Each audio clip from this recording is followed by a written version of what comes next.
ঠাকুমার রাগ দেখে মনে হচ্ছে ছাতাটা কোনো সাধারণ ছাতা নয়, বিরোধী দলের লোক। 1 মিনিট, ঠাকুমা ধরা পড়ে গেছে। ভেতরে আসল ব্র্যান্ডের লয়্যালটি, সবুজ রঙের মায়া এখনো ত্যাগই করতে পারে নাই। পুরনো চাল ভাতে পারে আর পুরনো রং মনে ধরে।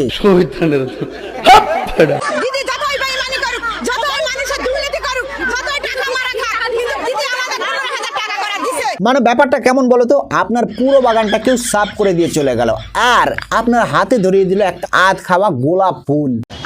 আর আপনি সেই ফুলের গন্ধ শুকে বলছেন, আহা গন্ধটা কি সুন্দর। আসলে এটা গন্ধ না, দুর্গন্ধ। আমার স্বামী শাখার কাজ করে, হাত কেটে গেলে খেতে পাবো না আমরা। মানে লজিকটা দেখছো, মানুষ ভবিষ্যতের জন্য সেভিংস করে, হেলথ ইন্স্যুরেন্স করে, আর ইনি তো একেবারে বরের হাতের সুরক্ষার জন্য ডিপেন্ড করে আছে সরকারি ভাতার উপর। ও ইয়া বস, রাজ্যে কর্মসংস্থান নেই, যুব সমাজ রাস্তায় বসে ঘাস কাটছে, আর বাজারে 1 কিলো পেঁয়াজ কিনতে গেলে পুরো কিডনি কেঁপে যাচ্ছে। তা নিয়ে কারো কোনো হেলদোল নেই। যেই না অ্যাকাউন্টে ভাতার টাকা ঢুকতে 2 দিন দেরি হলো, সেই পাবলিকের ঘুম হারাম। রাস্তা অবরোধ, বিডিও অফিসে তালা, থানা ঘেরাও, এমনকি কেউ আবার টাকা না ঢুকলে বিষ খাওয়ার হুমকি। না পেলে বিষ খেয়ে মরবো, অন্নপূর্ণা যদি না পাই।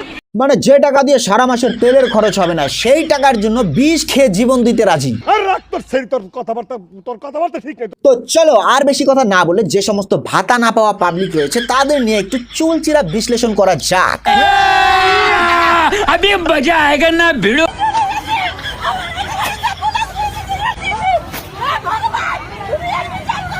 ওপর থেকে স্বয়ং ভগবানও হয়তো ভাবতাছে যে বৎস, আমি এই বিশ্ব ব্রহ্মাণ্ড চলাইতে হিমশিম খেয়ে যাচ্ছি, এখন কি আমাকে ওভারটাইম হিসাবে সরকারি ব্যাংকের সার্ভার আর ভাতার পোর্টাল চেক করতে হবে?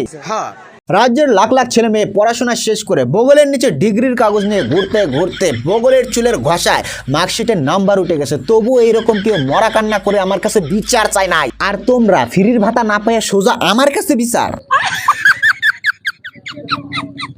যদি আমি বিধবা হয়ে যাই তবে এই যে মানুষের চোখের জল, এই সরকার ভেঙে যাবে।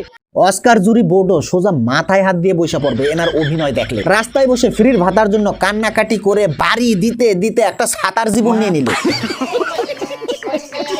কিন্তু এনার সাজগোজটা দেখছেন, গলায় মালা, হাতে আংটি, কলারে আবার একটা মাইক্রোফোন গোজা। মানে এনার প্রার্থনা জানি সোজা ভগবানের কানের ধারে গিয়ে পৌঁছায়।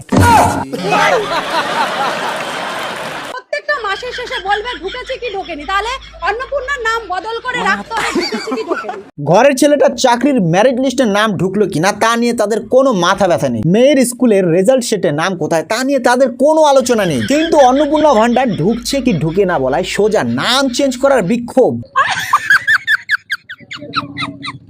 দিদি যতই বেঈমানি করুক, যতই মানুষের দুর্নীতি করুক, যতই টাকা মারা খাক, কিন্তু দিদি আমাদের 15,000 টাকা করে দিছে। মানে আপনার বাড়ির থেকে লাখ লাখ টাকা সম্পত্তি যদি ডাকাতি করে নিয়ে যাওয়া হয়, তারপর আপনার পকেটে 1500 টাকা গুজে দেয়, তাহলে আপনি তো বলবেনই যে চোর বাবাজি খুব ভালো, আমাকে অন্তত 1500 টাকা টোটো ভাড়া দিচ্ছে।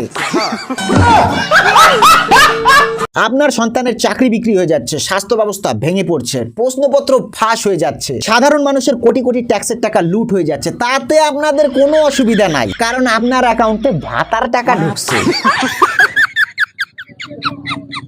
মানে নিজের ভবিষ্যৎ, সন্তানের ভবিষ্যৎ আর গোটা সমাজের সম্মান আপনি শুধু ভাতার জন্য বিক্রি করে দিচ্ছেন। নিঃসন্দেহে তুই ঠিক কথা বলেছিস। এবার কোনো হাসি ঠাট্টা নয়, সত্যটা একটু মুখের উপরে বলা যাক।